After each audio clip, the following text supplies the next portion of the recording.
কথোপকথনে আমরা অবশ্যই আজকে কথা বলবো গোপালগঞ্জে এনসিপির পদযাত্রা বা সমাবেশকে কেন্দ্র করে যে তুলকালাম কাণ্ড ঘটে গেল সে বিষয়ে আমরা কথা বলবো।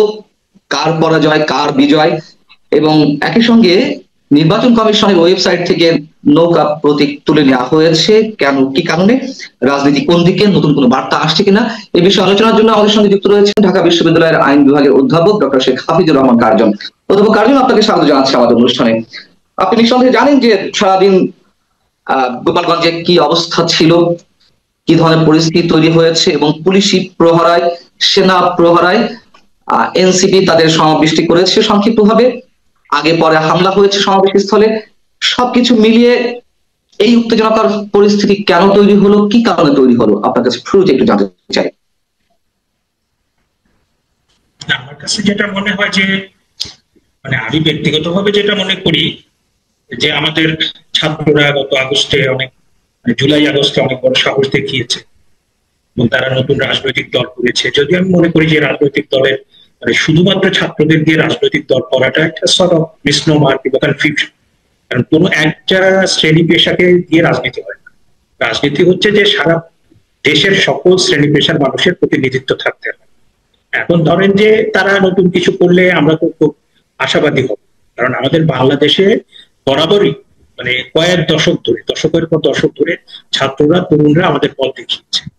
কিন্তু মুশকিলটা হয়েছে যে তাদের কথাবার্তা, আচার আচরণের মধ্যে গণতান্ত্রিক মূল্যবোধটা আমি দেখতে পাচ্ছি না। কথাবার্তার মধ্যে যে আপনার পারস্পরিক শ্রদ্ধাবোধ থাকা দরকার, কথাবার্তার মধ্যে যে বিনয় থাকা দরকার, তাদের কথাবার্তার মধ্যে একটা ঔদ্ধত্য, এবং সম্প্রতি তাদের বেশ কিছু কথাবার্তায় তারা মব ভায়োলেন্সকে তারা জাস্টিফাই করার চেষ্টা করছে। এখন আপনি যদি রাজনীতি করতে গিয়ে আপনি সারাক্ষণ রাজনৈতিক নেতাদের হুমকি দিতে থাকেন, তাদের নামে আপনি রুচিহীন কথাবার্তা বলতে থাকেন, আপনি যদি বলতে থাকেন যে হ্যাঁ মুজিববাদের কবর দিয়ে দিব, হ্যাঁ মুজিববাদের কবর দিয়ে দিব, আপনি তো কোনো একটা বাদ কিংবা কোনো একটা আদর্শ, সেটাকে তো কবর দেওয়ার কথা বলতে পারেন। আপনি আপনার আদর্শের কথা বলবেন, আর যদি আপনার কোনো আদর্শ আপনার মনে হয় যে না সেটা আপনি পছন্দ করেন না, আপনার যুক্তি দিয়ে আপনি বলবেন যে আমরা মুজিববাদ পছন্দ করি না এই কারণে করি। আপনি বলবেন যে মুজিববাদ থেকে আপনারা সরে আসেন। এটা হবে রাজনৈতিক আদর্শিক লড়াই। কিন্তু আপনি যখন এই যে কথাগুলো বলছেন এবং সাথে সাথে আপনি জাতির পিতা বঙ্গবন্ধু শেখ মুজিবুর রহমান তার 32 নম্বরের যে বাড়ি, সেটাকে যেভাবে ভাঙা হলো, সেটা তো একটা চরম অন্যায়, সেটা ফৌজদারি অপরাধ। অধ্যাপক কার্জন, গোপালগঞ্জে 144 ধারা জারি করা হলো এবং সকাল থেকে আওয়ামী লীগের নেতাকর্মীরা তার রাজনৈতিক কার্যক্রম নিষিদ্ধ করা হয়েছে, কিন্তু হাজার হাজার নেতাকর্মী রাজপথে নেমে আসে। তার আগে এই যে পদযাত্রাটি অন্য জায়গায় শান্তিপূর্ণভাবে অনুষ্ঠিত হয়েছে, কিন্তু এটিকে বলা হলো রোড টু মার্চ, অন্য জায়গায় বলা হলো জেলা পদযাত্রা, এনসিপির জুলাই পদযাত্রা, এখানে বলা হলো রোড টু মার্চ। এর মধ্যে দিয়ে কি একটা উস্কানি তৈরি করার একটা চেষ্টা ছিল?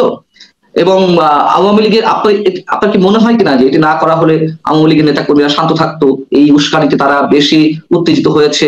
এবং শোনা যাচ্ছে, কোনো গণমাধ্যমে আসেনি, যে কয়েকজন নিহত হয়েছেন এরকম শোনা যাচ্ছে, এবং 144 ধারা জারি করা হয়েছে। আপনি কি বলবেন?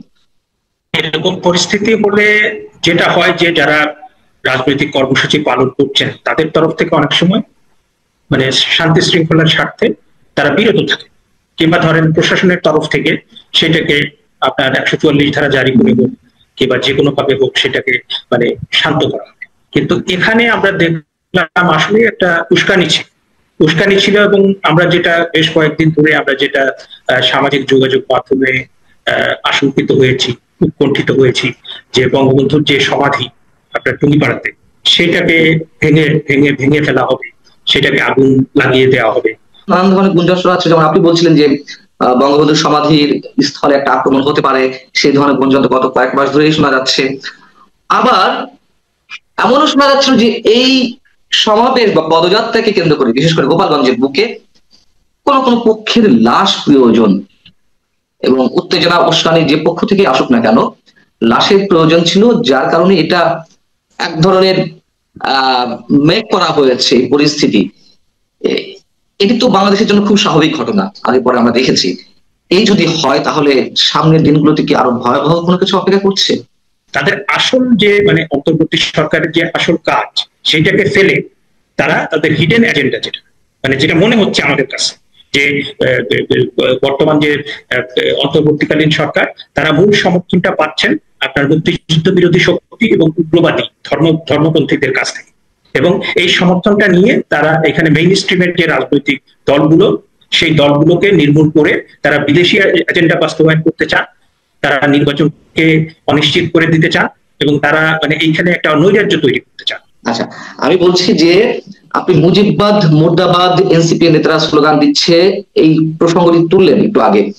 সেই জায়গা থেকে প্রশ্ন যে গোপালগঞ্জে এরকম একটা উত্তেজনাকর অবস্থা, অগ্নিগর্ভ অবস্থায় আইন শৃঙ্খলা রক্ষাকারী বাহিনীর প্রহরায় হাসনাত আব্দুল্লাহ গোপালগঞ্জের মাটিতে মুজিববাদ মুর্দাবাদ এই শব্দগুলো উচ্চারণ করে এসেছে আইন শৃঙ্খলা রক্ষাকারী বাহিনীর প্রহরায়।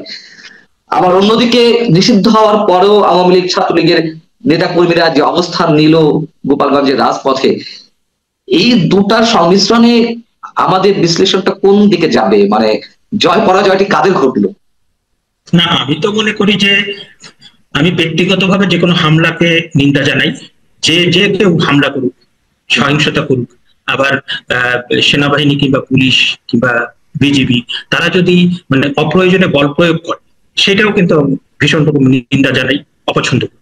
এবং আপনি দেখবেন যে পাকিস্তান এবং বাংলাদেশের ইতিহাসে যত বড় বড় আন্দোলন হয়েছে, এই আইন শৃঙ্খলা বাহিনী তারপর সেনাবাহিনী তারা বিভিন্ন জায়গায় বিভিন্ন আন্দোলনে অপ্রয়োজনীয় বল প্রয়োগের প্রেক্ষিতে কিন্তু আপনার সেই আন্দোলনগুলো একদম একটা দানা বেঁধে পরবর্তীতে সরকার পতনের কারণ হয়েছে। এখন আপনি যে কথাটা বললেন যে মুজিববাদ মুর্দাবাদ, জিয়াবাদ মুর্দাবাদ, এইটার দুটো দিক। যে আপনি মুজিববাদ যদি শক্তিশালী হয়, জনগণ যদি সেটা গ্রহণ করে, তাহলে সেটা টিকে থাকবে। জিয়াবাদ যদি আপনার তার ভেতরে যদি সার পদার্থ থাকে, সেটা যদি জনগণ গ্রহণ করে, তাহলে সেটা টিকে থাকবে।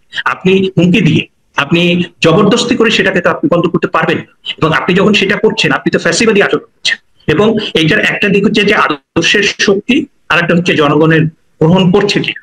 হ্যাঁ, তো সুতরাং আমার কাছে মনে হয় যে এই ধরনের কথাবার্তা মানে অধ্যত্ত কিংবা চাপিয়ে দেওয়া কিংবা আমরাই একমাত্র সঠিক আর সবাই মানে বেঠিক, সুতরাং সেগুলো বিলুপ্ত করে দিতে হবে, এটা তো হিটলার বলেছিলেন যে we are the best nation in the whole world, সুতরাং আমরাই পৃথিবীকে শাসন করব, সমস্ত পৃথিবীর সমস্ত রাজ্য আমরা দখল করে নেব। এবং সেই যে অহংকার, সেই যে ফ্যাসিবাদী আচরণ, সেটা করতে গিয়েই তো তার পতন হলো। এবং ফ্যাসিবাদী আচরণ বাংলাদেশেও যে যখন করেছে তার পতন হয়েছে। আমরা শুধু একটা সরকার না, আপনি দেখবেন যে এর আগে সামরিক স্বৈরাচার ছিল, গণতান্ত্রিক স্বৈরাচার ছিল, এবং যে সরকারই যখন ফ্যাসিবাদী আচরণ করেছে তার কিন্তু আপনার পতনটা সেটা নিশ্চিত হয়েছে। আপনি বলছিলেন যে যখনই শক্তিমত্তা প্রদর্শন করেছে যেই দল ক্ষমতায় থেকে, সেই দলের পতন হয়েছে। এবং যেই দৃশ্য আজকে আমরা দেখলাম সেনা সদস্যদের প্রহরায়, পুলিশের প্রহরায় খুব গর্বের সাথে সমাবেশটি করলো এনসিপি, একই চিত্র তো আমরা দেখেছি আওয়ামী লীগের সময়। ছাত্রলীগ পুলিশের প্রহরায় সবকিছু করছে, পুলিশের প্রহরায় আওয়ামী লীগ যুবলীগ যা ইচ্ছা করছে। ঠিক তারা যেই ফল পাওয়ার কথা পেয়েছে, এখনকার যারা এই রাজত্ব গুলো করছে, দেখুন এনসিপি তো এখনো পর্যন্ত ক্ষমতায় যায়নি, তাই না? ক্ষমতায় না গিয়েই তারা সরকারের দলের সব ধরনের সুযোগ সুবিধা পাচ্ছে। সেই জায়গা থেকে তাহলে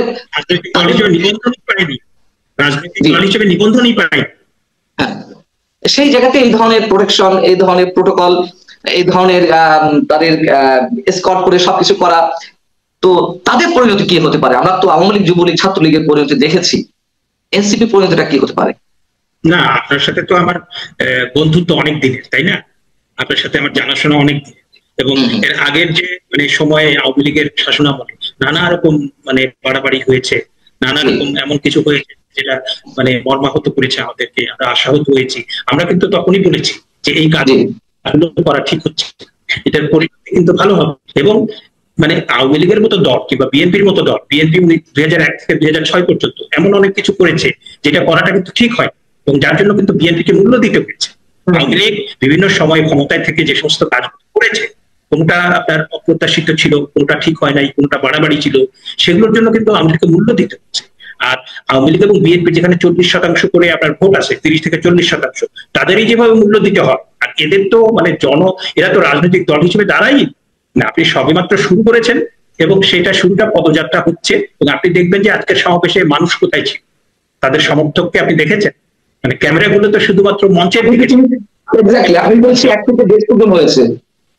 হ্যাঁ, আপনি তো একটা এজেন্ডা নিয়ে সেখানে গিয়েছেন, মানে নির্বাচন যেন আরো বেশি অনিশ্চিত হয়ে যায়, হ্যাঁ, সেখানে যেন আরো দাঙ্গা হাঙ্গামা হয়, সেই রকম একটা এজেন্ডা নিয়ে আপনি সেখানে গিয়েছেন। মানে বাংলাদেশের ইতিহাসে এটা তো এই সরকারের একটা মানে কালো অধ্যায় হয়ে থাকবে, যে আপনি 141টা, হ্যাঁ 140টা না কত আপনার মব ভায়োলেন্সের ঘটনা হলো, এবং তার ভিতরে আপনি মানে 83 জন মানুষ হত্যাকাণ্ড, এবং এই মব ভায়োলেন্সটা আপনি ঘোষণা, আপনি আগে সামাজিক মাধ্যমে ঘোষণা দিলেন যে অমুক দিন অমুকের বাড়ি ভাঙা হবে, অমুক দিন অমুক জায়গায় আন্দোলন মানে হামলা চালানো হবে, আপনি মাজার ভাঙলেন, আপনি মানে যে পীর আউলিয়া যারা এখানে ইসলাম প্রচার করেছেন এবং সেই তাদের বাণীতে সম্মোহিত হয়ে এখানকার যে মানুষ ছিলেন তারা ইসলাম ধর্মে রূপান্তরিত ধর্ম গ্রহণ করেছেন, তাদের মাজার আপনি ভাঙলেন।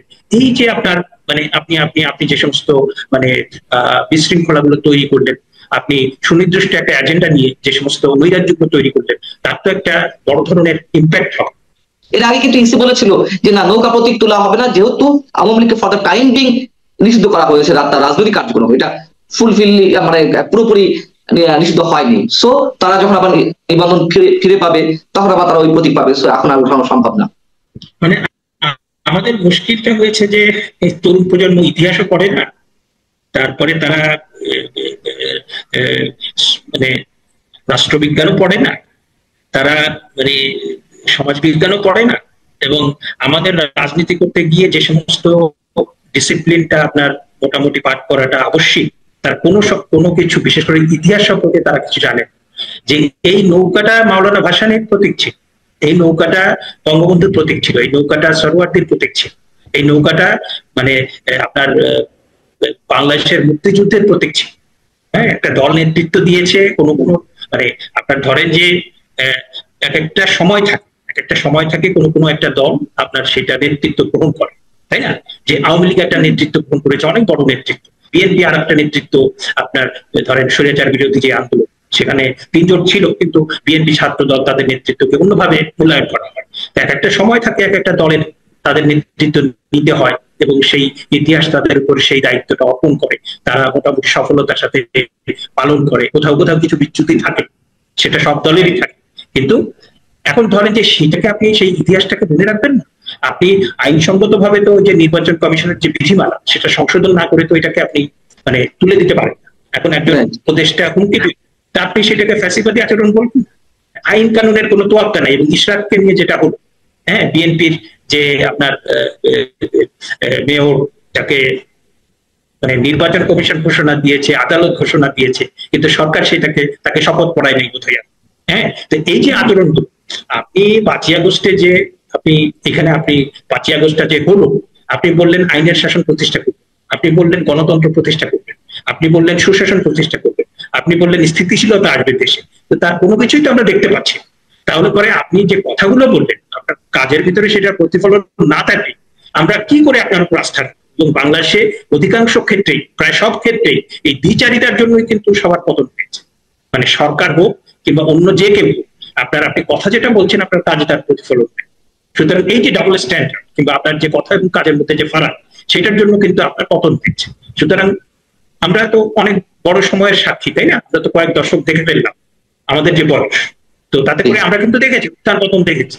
সুতরাং এই যে আপনার মানে অহংকার, এই যে ঔদ্ধত্য, এই যে আস্ফালন, এগুলো তো আসলে পতনের কারণ। হ্যাঁ, সুতরাং সেটা সম্পর্কে মানে ওরা অল্প বয়সী তরুণ, হ্যাঁ, তারা তারা তারা কিছু কিছু ক্ষেত্রে বিচ্যুতি হতে পারে, কিন্তু তারা সারাক্ষণ যেভাবে মানে বিএনপি কে গালমন্দ দিচ্ছে, তারপরে আওয়ামী লীগ তো মানে তার কবর দিয়ে দিচ্ছে, তারপরে কমিউনিস্ট পার্টি তার তার পার্টি মানে তার পার্টি অবশ্য হামলা করার অবস্থা হয়েছে, বিদেশ থেকে আপনার পার্ট দেওয়া হয়েছিল, যে কমিউনিস্ট পার্টির অফিসে হামলা করা হবে। তো এই যদি হয় অবস্থা, এইখানে তো আপনার পেলে পরে আইনের শাসন কিংবা আপনার কোনো রাষ্ট্রীয় শাসন কিছু নেই, মানে যেটা চলছে মোটামুটি চলছে, কিন্তু আপনার অধিকাংশ ক্ষেত্রে তো আমরা দেখছি যে আপনার সামাজিক যোগাযোগ মাধ্যমে ঘোষণা করা হচ্ছে কিংবা বিদেশ থেকে আপনার নির্দেশ দেওয়া হচ্ছে যে এইটা ভেঙে ফেলবো, ওই অফিস আক্রমণ করবো, একে ইয়ে করবো। হ্যাঁ, আপনি যদি কারো সমালোচনা করেন তারও তো একটা ভাষা আছে, তাই না? আপনি সমালোচনা করতে পারেন, আপনি বলতে পারেন যে এটা আমার মতবাদ, এটা আপনারা গ্রহণ করবেন কিনা আপনারা বিবেচনা করেন, এবং এইটা আওয়ামী লীগের মতবাদ, এটা বিএনপির মতবাদ, এটা কমিউনিস্ট পার্টির মতবাদ, আপনারা গ্রহণ করলে চলবে, না গ্রহণ করলে চলবে না। পৃথিবীতে তো তাই হয়ে গেছে, আপনি জোর জবরদস্তি করে তো আর কোনো কিছু হয় না। অনেক ধন্যবাদ হাফিজ।